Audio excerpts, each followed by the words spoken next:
अच्छा चलता हूँ। मैंने किसी को ठेस पहुंचाई हो तो मुझे क्षमा करना।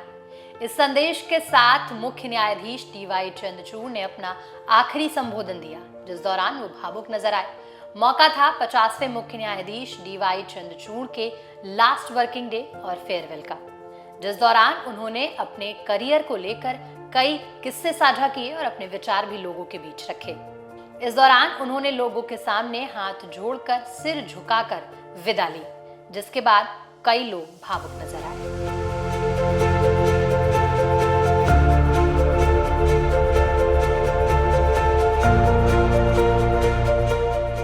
So the last 24 years of being a judge have been filled with challenges, they've been filled with triumphs, they have been filled with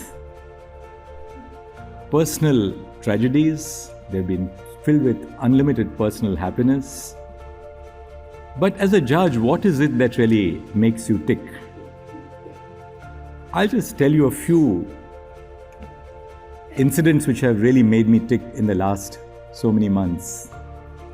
अपने लास्ट वर्किंग डे पर सीजेआई ने अपने 25 साल के लंबे जुडिशियल करियर का जिक्र करते हुए कई किस्से सुनाए, जिनमें पिता के फ्लैट खरीदने, मां का उनके नाम से जुड़ा हुआ किस्सा से लेकर जस्टिस सबरवाल तक के किस्से शामिल रहे। इतना ही नहीं, उन्होंने अपने ट्रोलर्स को ध्यान रखते हुए कहा, मैं शायद सबसे ज्यादा ट्रोल किए जाने वाले जजों में से एक हूं। अब मैं सोच रहा हूं कि सोमवार से इन ट्रोलर्स का क्या होगा। मुझे ट्रोल करने वाले सभी लोग बेरोजगार हो जाएंगे।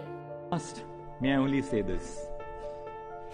I'm sure all of you are aware of the amount that I have received my share of trolling. I'm probably one of the most trolled individuals and judges across the system. I will only say with a shairi, and the shairi is, मुखालिफ से मेरी शख्सियत संवरती है, मुखालिफ से मेरी शख्सियत संवरती है, मैं दुश्मनों का बड़ा एहतराम करता हूं।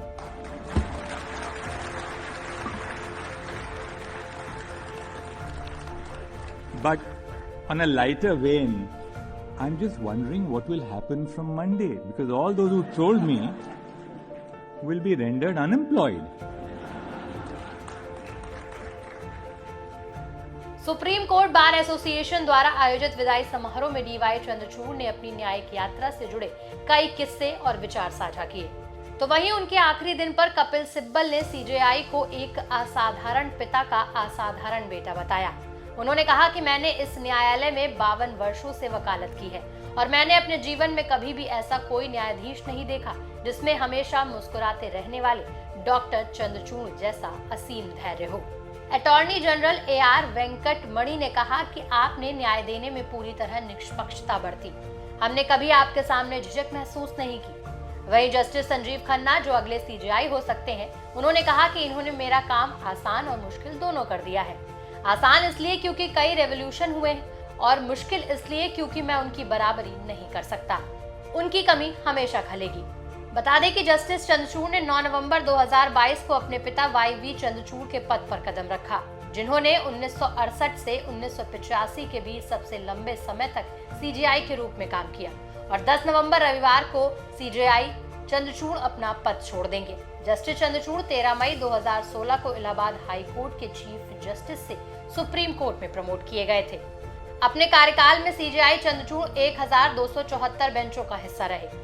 उन्होंने कुल 612 फैसले लिखे। सुप्रीम कोर्ट के मौजूदा जजों में सीजेआई चंद्रचूड़ ने सबसे ज्यादा फैसले लिखे।